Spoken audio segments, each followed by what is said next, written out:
نحمده ونصلي على رسوله الكريم اما بعد فاعوذ بالله من الشيطان الرجيم بسم الله الرحمن الرحيم رب اشرح لي صدري ويسر لي امري واحلل عقدة من لساني يفقهوا قولي۔ قرآن پاک میں ایک عورت کے لیے ایک لفظ ہے لباس، ایک ہے ثیاب، ایک ہے جلباب۔ یہ تو ہے لفظوں کا استعمال، لباس، ثیاب، جلباب، یہ تین لفظ قرآن نے استعمال کیے۔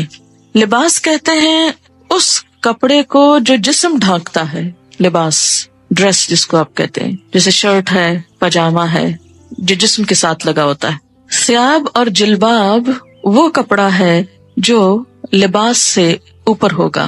پھر لباس کے مختلف حصے بھی استعمال ہوئے، مثلاً خمار، پھر سرابیل ایک اور جگہ پر استعمال ہوتا ہے، سرابیل من قطران جہنمیوں کے لباس کے لیے استعمال ہوا ہے شلوار کے معنی میں۔ اسی طرح قمیص، تو ایک ہے قمیص جو اوپر کا لباس ہے، پاجامہ یا شلوار جو ہے وہ اس کو مکمل کرتا ہے۔ عورتوں کے لیے ایک زائد ڈریس ہے مردوں سے، اور وہ ہے خمار جس کا سورۃ النور میں ذکر ہوا ہے، دوپٹہ، یہ سب کچھ لباس میں شامل ہو جاتا ہے۔ اس کے بعد ثیاب اور جلباب باہر جانے کے لیے استعمال ہوتا ہے۔ یہاں بوڑھی عورتوں کو کیا کہا کہ باہر جاتے ہوئے پھر وہ بڑی چادر جس کو ثیاب ان کا بولا گیا وہ اتار دیں، کیونکہ اگر ثیاب سے مراد لباس ہوتا تو پھر آپ خود سوچ سکتے ہیں کہ اس کا معنی کیا بنتا ہے۔ سورۃ الاحزاب میں آتا ہے یا ایھا النبی قل لازواجک وبناتک ونساء المؤمنین یدنین علیہن من جلابیبہن۔ تو اس سے کیا پتہ چلتا ہے کہ گھر کے اندر تو لباس ہوگا، گھر کے باہر جلباب ہوگا، ثیاب ہوگا۔ کچھ زینت ایسی ہے کہ جو گھر کے اندر چھپانی ہوگی، اس کو ستر بولتے ہیں، جو ایک عورت عورت کے سامنے یا ایک مرد مرد کے سامنے چھپاتا ہے، یا ایک عورت اپنے محرم رشتہ داروں کے سامنے چھپاتی ہے یا کچھ نامحرم رشتہ داروں کے سامنے، اور ایک حجاب ہے جو غیر محرم لوگوں کے سامنے استعمال کیا جاتا ہے۔ یہ ہے خلاصہ اس حکم کا جو ایک عورت کو اپنے جسم کی حفاظت کے لیے قرآن پاک میں دیا گیا ہے۔ پہلی چیز کیا ہے یہ سمجھ لیجئے کہ لباس کس کا نام ہے، ثیاب کس کا نام ہے، حجاب کس کو کہتے ہیں، کیونکہ حجاب کا لفظ بھی آتا ہے، یعنی لفظ حجاب بھی استعمال ہوا ہے۔ حجاب کہتے ہیں پردے، آڑ، اوٹ کو۔ سورۃ الاحزاب میں آتا ہے ازواج مطہرات کو حکم دیا گیا وَإِذَا سَأَلْتُمُوهُنَّ مَتَاعًا فَاسْأَلُوهُنَّ مِنْ وَرَاءِ حِجَاب، جب تم ان سے کوئی چیز مانگو تو حجاب کے پیچھے سے مانگو۔ تو حجاب ضروری نہیں کہ جسم پر ہو، حجاب کا لفظ جسم کے لیے بھی استعمال ہو سکتا ہے، جسم کے اوپر کپڑے کے لیے، یا آڑ یا اوٹ کی بات ہے، مثلا دروازے کے اوپر جو پردہ لٹکا ہوا ہے، یا کسی بھی ایسی جگہ پر کہ جو عورتوں کے بیٹھنے کی جگہ ہے جس کے پیچھے وہ چھپ کر بیٹھی ہوئی۔ حجبہ کا مطلب ہوتا ہے چھپنا۔ یا بنی آدم، اے آدم کی اولاد۔ بنی ویسے تو ابن سے ہے اور اس کی جمع بنین ہے، اور مضاف ہونے کی وجہ سے نون اڑ گیا ہے تو بنی آدمہ رہ گیا بنین آدمہ کی بجائے، لیکن مراد اس سے مرد اور عورتیں سبھی ہیں۔ جب بنی آدم کہا جاتا ہے یا جیسے بنی اسرائیل کہا جاتا ہے تو اس سے مراد بنی اسرائیل کے صرف مرد نہیں عورتیں بھی ہیں، تو یہاں بھی بنی آدم سے مراد مرد و عورت دونوں ہیں۔ اے آدم کے بچوں، اے آدم کی اولاد، اے انسانوں، قد انزلنا علیکم لباسا، یقیناً ہم نے تم پر لباس اتارا ہے۔ انزلنا ہم نے نازل کیا، علیکم تم پر، لباسن لباس، یعنی انسان کے اندر لباس پہننے کا جذبہ یا خیال ہم نے اس کے دل میں ڈالا۔ اسی لیے حضرت آدم علیہ السلام اور حضرت حوا کا جب شاہی لباس اترا، جنت کا لباس، تو کیا ہوا؟ فوراً ہی پتوں سے اپنے آپ کو ڈھانپنے لگے۔ تو یہ کیا تھا؟ وہی الہام یا وہی جبلت جس پر انسان پیدا ہوا ہے۔ قد انزلنا علیکم لباسا، ہم نے تم پر لباس اتارا ہے، یواری سوآتکم، جس کا مقصد کیا ہے؟ یواری، جو چھپاتا ہے، سوآتکم، تمہارے جسم کے قابل شرم حصوں کو، تمہاری شرم گاہوں کو۔ سوآت سوآتن سے ہے، لاش کے لیے بھی لفظ پیچھے استعمال ہوا ہے۔ سو اس کا مادہ ہے روٹ، جس کا مطلب ہی برا ہے، برائی۔ وریشا، اور زینت۔ ریش عربی میں پرندے کے پر کو کہتے ہیں، ریشتن فیدر کے لیے استعمال ہوتا ہے۔ پرندے عموماً اپنے پروں کی وجہ سے ہی پہچانے جاتے ہیں، اور یہ پر ان کے لیے پہچان کے علاوہ خوبصورتی کا ذریعہ بھی ہیں۔ اسی لیے ریشہ کا ترجمہ زینت کیا گیا ہے۔ زینت کے علاوہ پر حفاظت کا ذریعہ بھی ہیں، گرمی سردی سے بچاؤ کا ذریعہ بھی۔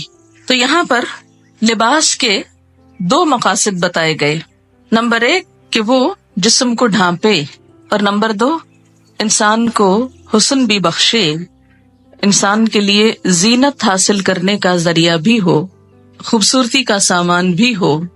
عموماً ہمارے ہاں یہ تصور پایا جاتا ہے کہ اگر کوئی شخص نیک ہے، پارسا ہے، تو اسے کھدر کا لباس پہننا چاہیے، یا بے ڈھنگا لباس ہونا چاہیے، یا اس کے ساتھ خوبصورتی کا کوئی تعلق نہیں۔ قرآن کی یہ آیت اس تصور کی تردید کرتی ہے۔ اگرچہ یہ ضرور ہے کہ لباس سادہ ہو، کمفرٹیبل ہو، انسان اسے پہن کر کام کر سکے، لیکن یہ نہیں کہا گیا کہ وہ دیکھنے والے کی شخصیت کو بدنما کر دے۔ جہاں تک یواری سوآتکم کا تعلق ہے تو لباس کی 2 چیزیں بتائی گئیں کہ وہ شفاف نہ ہو، وصاف نہ ہو۔ شفاف کا مطلب کیا ہے؟ ٹرانسپیرنٹ نہ ہو، یواری چھپائے۔ اگر کوئی لباس جسم کو چھپاتا نہیں، یواری کی صفت پوری نہیں کرتا، تو وہ بھی اسلامی لباس نہیں۔ اور دوسرا وصاف نہ ہو۔ وصاف کا کیا مطلب؟ اتنا ٹائٹ نہ ہو کہ جس سے جسم کے اعضاء الگ الگ نظر آنے لگے۔ نہ مردوں کے لیے یہ پسندیدہ ہے اور نہ ہی عورتوں کے لیے۔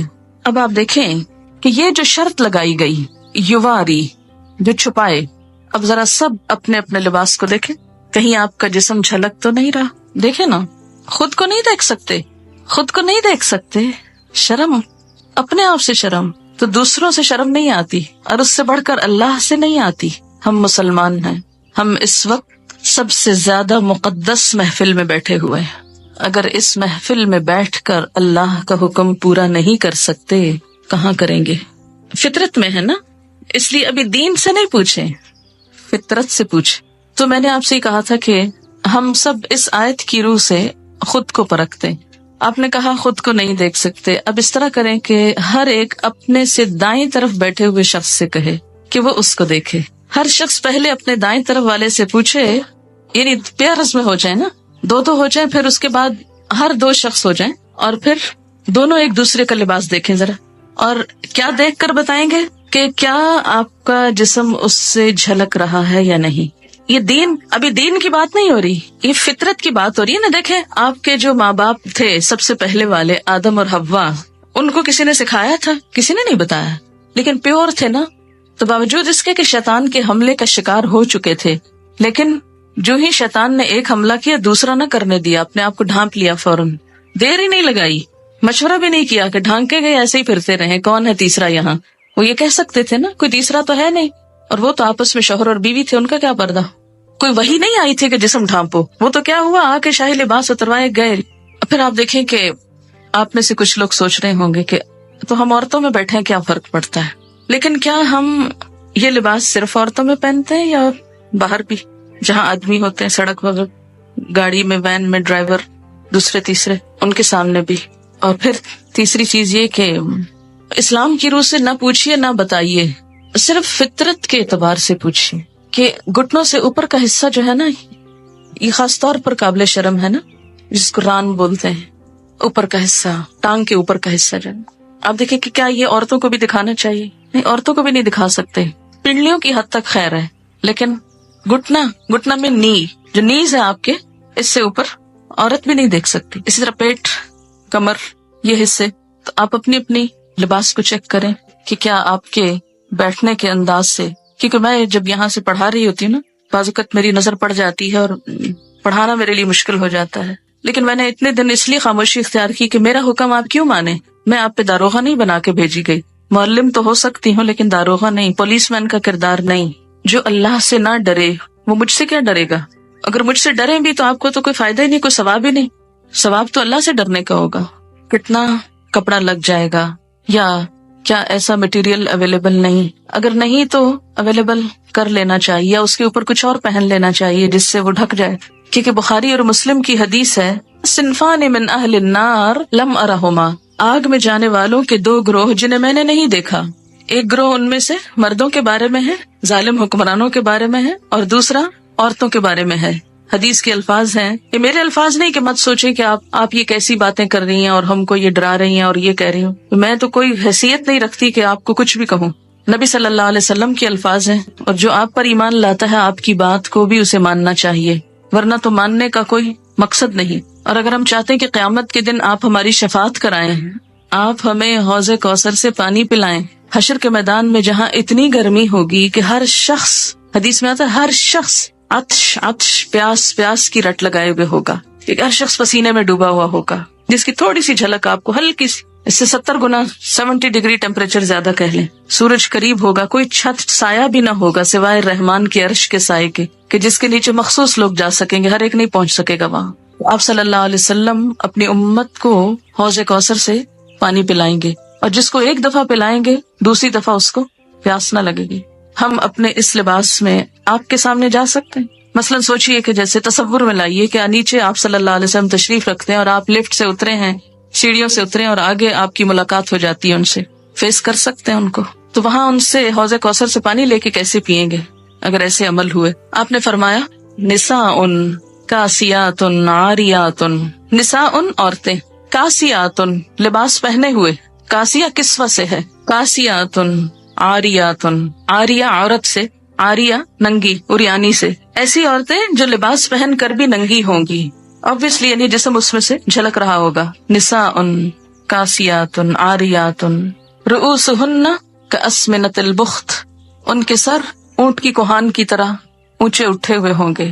ہیئر سٹائل کی طرف اشارہ ہے کہ ان کے سر اونچے اٹھے ہوئے ہوں گے. کس طرح؟ جیسے اونٹ کی کوہان اٹھی ہوئی ہوتی، کوہان اس کی ہم کو کہتے ہیں نا وہ ابھرا ہوا حصہ ہے. فرمایا لا يدخلن الجنۃ، یہ جنت میں داخل نہ ہو سکیں گی، ولا یجدن ریحھا، اور اس کی خوشبو بھی نہ پا سکیں گی، حالانکہ اس کی خوشبو دور دور تک پھیل رہی ہوگی.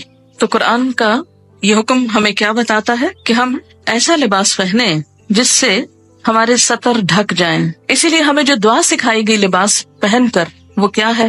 الحمدللہ الذی کسانی، اللہ کا شکر جس نے مجھے لباس پہنایا، ما اواری بہی عورتی، جس سے میں اپنے عریانی کو چھپا سکتا ہوں. تو اس دعا میں بھی یہی لفظ ہے، واتجمل بہی فی حیاتی، اور میں اپنی زندگی میں اس سے خوبصورتی حاصل کرتا ہوں. تو لباس کا دوسرا مقصد کیا ہے؟ وریشا، خوبصورت لباس ہو. خوبصورتی پسندیدہ ہے، لباس میں ڈیزائننگ میں حرج نہیں. ایک آدمی نے پوچھا یا رسول اللہ صلی اللہ علیہ وسلم، ایک آدمی کو یہ پسند ہے کہ اس کا لباس خوبصورت ہو، تو کیا یہ تکبر ہے؟ آپ نے فرمایا ان اللہ جمیل، بے شک اللہ خوبصورت ہے، یحب الجمال، خوبصورتی کو پسند کرتا ہے. اللہ تعالیٰ خود خوبصورت ہے، خوبصورتی کو پسند کرتا ہے. تکبر تو حق کو نہ ماننے اور دوسروں کو حقیر سمجھنے کا نام ہے. تکبر کیا ہے؟ حق کو نہ ماننا، بات سمجھ بھی آ جائے قبول نہ کرنا. جیسے آج یہ بات ہوئی، اب آپ میں سے کچھ لوگ اپنے عمل کو بدل لیں گے اور کچھ پرواہ بھی نہیں کریں گے، کوئی نہ کوئی تعویل ڈھونڈ لیں گے. کسی کا تو کچھ نقصان نہیں اس میں، ان کا اپنا ہی ہے. فرمایا تکبر تو حق کو نہ ماننا اور دوسروں کو حقیر سمجھنا ہے. البتہ شہرت کے لیے لباس پہننے پر وعید ہے. شہرت کا لباس، دکھاوے کا، دوسروں کو مروب کرنے کا.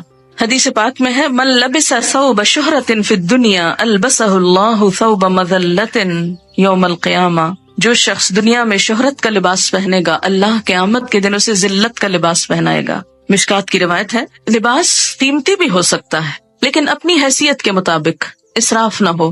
یہ نہیں کہ کھانے کو ہے نہیں اور ساری آمدنی لباس پر لگ رہی ہے، پوری کی پوری تنخواہ خواتین کی صرف لباس کی خریداری میں چلی جائے تو یہ اسراف ہوگا. مثلاً آپ صلی اللہ علیہ وسلم نے ایک مرتبہ ایک چادر پہنی جس کی قیمت 1000 روپے کے برابر تھی. اب 1000 روپے کی ویلیو بھی بدلتی رہتی ہے. اسی طرح امام ابو حنیفہ رحمۃ اللہ علیہ کی ایک چادر تھی جس کی قیمت 400 اشرفیاں تھی. 400 اشرفیاں، اشرفی کس کا سکہ ہوتی؟ سونے کا. تو اس سے آپ اندازہ لگائیں کہ کتنی مہنگی ہوگی. خاص خاص موقعوں پہ پہنتے تھے. اس کا یہ مطلب نہیں کہ ہم لاکھوں کا دلہن کا جوڑا بنا کے بیٹھ جائیں کہ امام ابو حنیفہ کی چادر ایسی تھی. وہ جوڑا اور اس میں بہت فرق ہے. مسند علم پر قیمتی لباس پہن کر بیٹھنا وہ اور چیز ہے، لیکن ایک دکھاوے کے لیے، ایک ریاکاری کے لیے، دوسروں پہ روب جمانے کے لیے اتنا پیسہ خرچ کرنا بالکل مختلف چیز ہے. امام مالک کے حالات زندگی میں آپ نے پڑھا ہوگا کہ وہ جب حدیث کے درس کے لیے آتے تھے تو روزانہ نیا جوڑا پہنتے تھے اور ایک دفعہ پہننے کے بعد اس کو صدقہ کر دیتے تھے، یعنی جو لباس ایک دفعہ پہنتے تھے وہ دوبارہ نہیں پہنتے تھے. نہایت خوبصورت، صاف ستھرا، عمدہ لباس ہوتا. جب ان سے پوچھا گیا کہ آپ ایسا کیوں کرتے ہیں تو وہ کہتے کہ نبی صلی اللہ علیہ وسلم کی حدیث یا آپ کی مجلس کے وقار کے لیے، کیونکہ ہر مجلس کا ایک وقار ہوتا ہے. اتنے بڑے انسان کے نام پر قائم کی ہوئی مجلس میں سب سے بہترین لباس پہنتا ہوں، اور جب مجلس ختم ہوتی لباس اتارتے اور صدقہ کر دیتے، اپنے شاگردوں کو دے دیتے. ان کے ہاں ایسا ہوتا تھا کہ مختلف لوگ مسلسل آتے، کچھ عرصہ رہتے، ان سے سیکھتے، پھر آگے چلے جاتے. تو یہ طالب علم بھی ہوتے تھے، مسافر بھی ہوتے تھے، اور ان کے پاس یہ لباس کہاں سے آتے تھے؟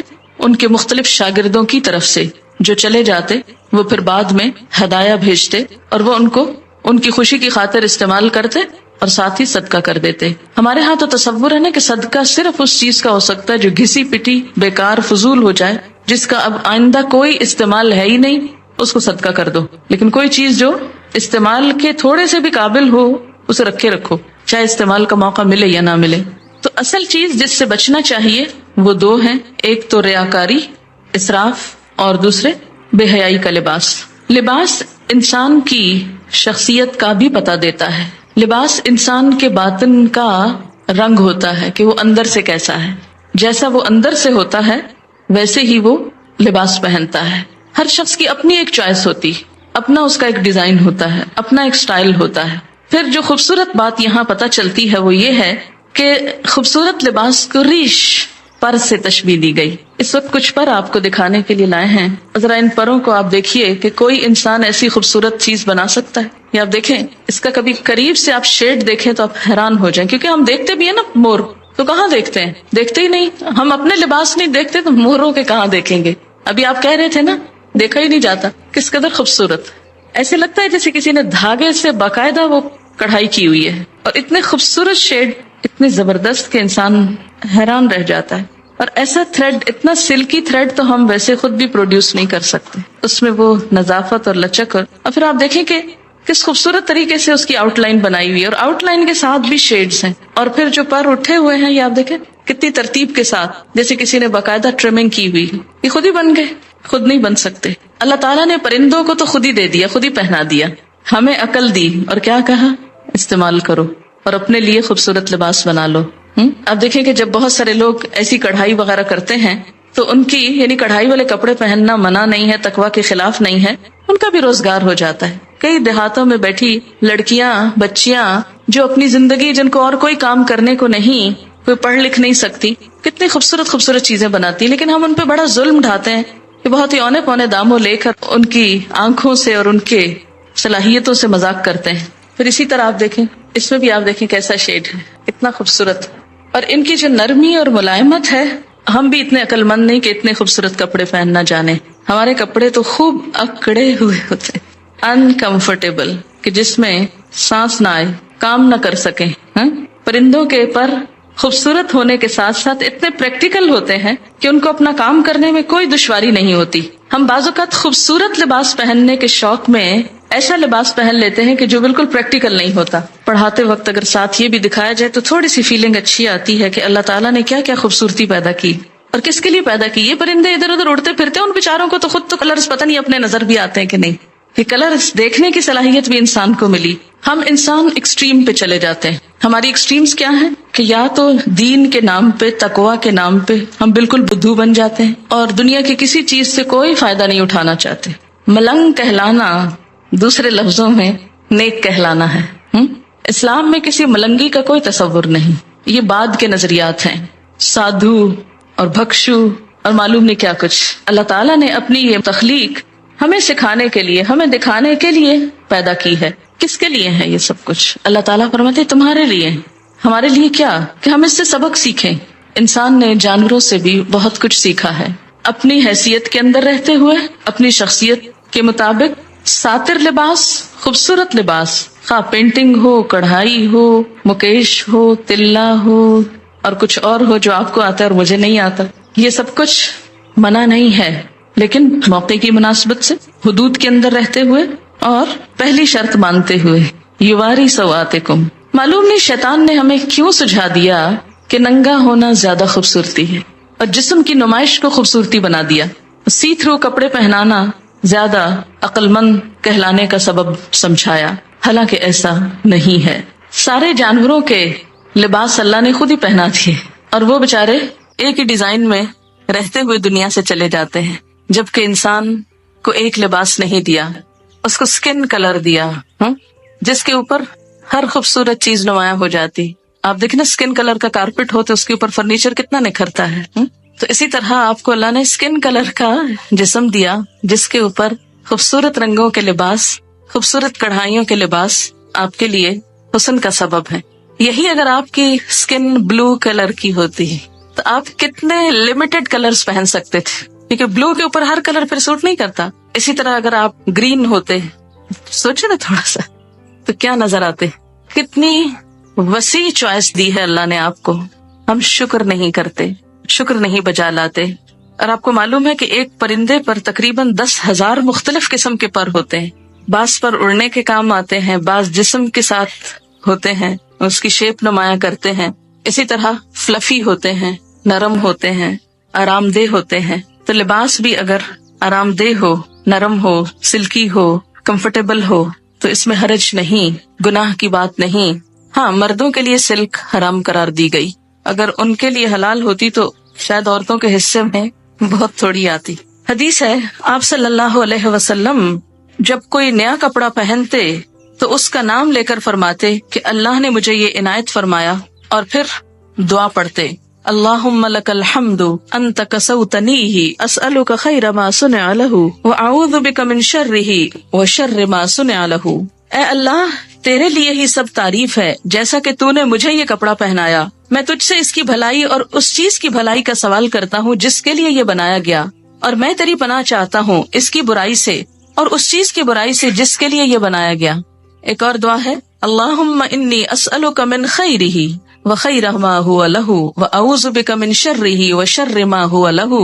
ترجمہ ہے اے اللہ، میں آپ سے اس کپڑے کی بھلائی کا اور یہ جس مقصد کے لیے ہے اس کی بھلائی کا سوال کرتا ہوں. جس مقصد کے لیے یہ کپڑا پہنا ہے اس کی بھی بھلائی کا سوال. کتنا خوبصورت ذہن موڑتا ہے نا اسلام اچھی طرف. کپڑا پہنو، کسی خاص اوکیزن کا کپڑا پہن رہے ہو، اور ہو سکتا ہے آپ کپڑے تو خوب پہن جائیں اور وہ سارا اوکیزن برباد ہو جائے، تو اس اوکیزن کے لیے بھی دعا مانگی جا رہی ہے. ساتھ ہی اگر آپ یہاں آنے سے پہلے یہ دعا پڑھیں تو اس سارے کام کی بھلائی کی دعا ہو جائے گی، اور اس کی برائی سے یعنی اس لباس کی برائی سے اور یہ جس مقصد کے لیے ہے اس کی برائی سے تیری پناہ چاہتا ہوں، تو آپ محفوظ بھی رہیں گے. حضرت عمر فرماتے ہیں نبی صلی اللہ علیہ وسلم نے فرمایا نئے کپڑے پہنتے ہوئے یہ دعائیں پڑھیں الحمدللہ الذی کسانی ما اواری بہ عورتی واتجمل بہ فی حیاتی. سب تعریف اللہ کے لیے ہے جس نے مجھے یہ کپڑا پہنایا جس سے میں اپنے شرم کی چیز چھپاتا ہوں اور اپنی زندگی میں اس کے ذریعے خوبصورتی حاصل کرتا ہوں، اور پھر پرانے کپڑے کو صدقہ کر دے تو زندگی میں اور مرنے کے بعد خدا کی حفاظت اور خدا کے چھپانے میں رہے گا، یعنی اس کا عیب ڈھک جائے گا. جب ننگا ہوتا ہے نا تو فرشتے ساتھ چھوڑ دیتے ہیں جو حفاظت کرتے ہیں. جو ہی فرشتے ساتھ چھوڑتے شیطان حملہ آور ہوتا ہے. اگر آپ بسم اللہ پڑھ کر اپنے لباس اتار کر چینج کرتے وقت یا نہاتے وقت تو انشاءاللہ تعالیٰ بہت سی چیزوں کے شر سے محفوظ رہیں گے. اس کے بعد فرمایا وَلِبَاسُ التَّقْوَى، اور تقویٰ کا لباس. ایک لباس انسان کے ظاہر کا ہے اور ایک لباس انسان کے باطن کا ہے. تقویٰ کہاں ہے؟ دل میں. التقویٰ ہاں ہونا، تقویٰ یہاں ہے، اندر ہے، دل میں ہے. تو دل کا لباس جس طرح ظاہر کو خوبصورت بنانا ضروری ہے اور اس کو چھپانا ضروری ہے، اسی طرح باطن کو بھی، اندر کو بھی خوبصورت بنانا ضروری ہے. ظاہر تو لوگ دیکھتے ہیں، باطن اللہ دیکھتا ہے. ہم لباس میں کتنا زیادہ اس بات کا خیال کرتے ہیں کہ لوگ کیا کہیں گے. لوگ کہیں گے لو ہر وقت ایک ہی لباس پہنا ہوتا ہے، روز وہی، ہر پارٹی میں وہی. اور صرف لوگوں کی نظروں میں جچنے کے لیے ہم کتنی بڑی بڑی رقمیں خرچ کر دیتے ہیں، کتنے بازاروں کے ٹیلرز کے پاس چکر لگاتے ہیں، کتنا پیسہ لگاتے ہیں. مکان بنانے کے بعد جو زیادہ خرچ آتا ہے کھانے پینے سے بھی بڑھ کر وہ عموماً لباس پر ہوتا ہے. لیکن اندر کے لباس کو خوبصورت بنانے کے لیے جسے صرف اللہ دیکھتا ہے اس کے لیے ہم کیا کرتے ہیں؟ لباس التقویٰ، تقویٰ کا لباس باہر بھی ہوگا. ظاہر ہے کہ وہ جب اللہ کی مرضی کے مطابق ہوگا تو تقویٰ کا ہوگا، اور اگر شیطان کی مرضی کے مطابق ہے، یاد رکھیے شیطان نے لباس اتروائے تھے. تو اگر ہم اللہ کی مرضی کا نہیں پہنیں گے تو مطلب کیا ہے کہ شیطان کی مرضی کا ہے، تو وہ تقویٰ کا لباس نہیں ہو سکتا. جو ایک شیطانی لک دیتا ہو یا شیطان کو خوش کرتا ہو. اور اسی طرح اندر کا لباس، دل کا لباس اللہ کا خوف. تقویٰ کیا ہے؟ اللہ کا خوف، حق کو مان لینا، اپنے لیے اور دوسروں کے لیے ایک ہی معیار، خود کو بندہ سمجھنا، تواضع اختیار کرنا، یہ سب کچھ اندر کے لباس میں ہے. اپنے دل کو، اپنے اندر کو حسد، بغض، نفرت، عداوت سے پاک کرنا. وہ چیزیں جو ہم ظاہر نہیں کر سکتے اندر بھی جمع نہ کر کے رکھیں. آپ کسی سے نفرت کرتے ہیں، ظاہر نہیں کر سکتے تو کوشش کریں اندر سے بھی نکل جائے، اس پہ توجہ نہ دیں. پھر فرمایا ذالک خیر، یہ اچھا ہے، یہ زیادہ اچھا لباس ہے. ظاہری لباس پہ تو بہت وقت لگاتے ہو، توجہ دیتے ہو، اندر کے لباس کو بھی توجہ دو، اور یہ زیادہ اچھا ہے. جسے تقویٰ کا لباس مل گیا اسے سب کچھ مل گیا. لعلہم یذکرون، شاید کہ وہ نصیحت پکڑیں، شاید کے بات سمجھ جائیں. اللہ تعالیٰ یہ کیوں کہہ رہے ہیں شاید کے؟ یہ کیوں نہیں کہتے وہ ضرور مان جائیں گے، ضرور نصیحت قبول کریں گے؟ اللہ تعالیٰ سچ فرما رہے ہیں نا. شاید کے کیوں کہہ رہے ہیں شاید کے؟ اس لیے کہ ہم ہیں ہی ایسے کہ جن سے شاید ہی کی توقع ہے، شاید یہ کر لیں، ضروری نہیں کہ کریں. اور اللہ کو تو کوئی پرواہ نہیں، نہ بھی کریں، ہاں جانا اسی کے پاس ہے. لعلہم یذکرون. سورۃ النور، نور کا مطلب ہے روشنی، اور اگر سورۃ نور پڑھی ہی نہ جائے تو روشنی کہاں سے آئے گی؟ اس میں خاص طور پر خواتین کے لیے روشنی ہے، بہت سی ہدایات ہیں. سب سے پہلی آیت ہے سورۃن، ایک سورت ہے، انزلناہا، جسے ہم نے نازل کیا ہے، وفرضناہا، اور اس کو ہم نے فرض کیا ہے، یعنی لازم قرار دیا ہے. اس کے احکامات جو ہیں ان سے فرار نہیں. ہاں، وَأَنزَلْنَا فِيهَا آيَاتٍ بَيِّنَاتٍ، اور اس میں ہم نے بڑی واضح آیات اتاری ہیں کہ کوئی کل یہ نہ کہے، بہانہ نہ کرے ہمیں تو سمجھ نہیں آئی تھی کہ اللہ تعالیٰ چاہتے کیا تھے. نہیں، بڑی واضح باتیں ہیں. کس لیے ہے؟ لَعَلَّكُمْ تَذَكَّرُونَ، تاکہ تم سبق لو، تاکہ تم نصیحت پکڑو. یہ لفظی ترجمہ نصیحت پکڑو تاکہ تمہیں یاد دہانی ہو جائے. ذکر بمعنی یاد دہانی. قُلْ لِلْمُؤْمِنِينَ، کہہ دیجئے مومن مردوں کو، یغضوا، جھکا کر رکھیں، من ابصارہم، اپنی نگاہوں میں سے، ویحفظوا، اور حفاظت کریں، فروجہم، اپنی شرمگاہوں کی. ذالکا، یہ بات، ازکا لہم، زیادہ پاکیزہ ہے ان کے لیے. ان اللہ، بے شک اللہ تعالی، خبیرن، باخبر ہے، خبر رکھنے والا ہے، بما یصنعون، ساتھ اس کے جو کچھ وہ کر رہے ہیں. اس آیت میں مومن مردوں سے خطاب ہے اور اگلی آیت میں مومن عورتوں سے. آپ جانتے ہیں کہ قرآن پاک کے بہت سے احکام یا ایھا الذین آمنوا کہہ کر مردوں اور عورتوں کے لیے برابر طور پر کہہ دیے جاتے ہیں، لیکن وہ احکامات جن میں خصوصی تاکید کی ضرورت ہوتی ہے اور مردوں اور عورتوں کے حکم میں بھی کچھ فرق ہوتا ہے، ان کو الگ الگ بیان کیا جاتا ہے. جس کی ایک مثال تو یہاں سورۃ النور میں ہے، ایک اور مثال سورۃ الحجرات میں ہے. سورۃ الاحزاب میں بھی خواتین کا نام لے کر مردوں اور عورتوں دونوں کو الگ الگ طور پر کچھ باتیں بتائی گئی. ان میں سے زیادہ تر احکامات معاشرتی زندگی سے متعلق ہیں.